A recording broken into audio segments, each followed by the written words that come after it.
Pourquoi la nuit au cinéma ça ressemble à ça, alors que dans la réalité, c'est quand même plutôt ça. Quand on filme une scène de nuit, on utilise beaucoup de lumière. Pourquoi ? Eh bien la journée, même si on éclaire notre sujet, on se sert du soleil pour illuminer le reste du décor. La nuit, la lune ne reflète pas assez de lumière pour s'en charger. On est donc obligé d'éclairer à la fois notre sujet et l'entièreté de notre décor. Bon, laissez-moi vous prendre un exemple. Voici un des plans qu'on a tourné pour l'une de nos dernières pubs. Alors comment on l'a éclairé ?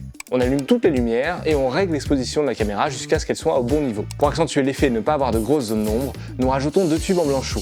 Maintenant que la partie éclairage de la maison est faite, il faut s'occuper d'éclairer l'ensemble du décor et notre personnage. Nous allons nous servir de 3 lumières. La première, elle nous sert à éclairer notre sujet, la cycliste, et également la route et les arbres à gauche du cadre. Nous plaçons une deuxième lampe pour éclairer le mur à droite de la maison. Celui-ci étant vide, nous avons accroché des branches devant la lampe pour créer des ombres. Nous plaçons ensuite une troisième lampe pour éclairer la maison.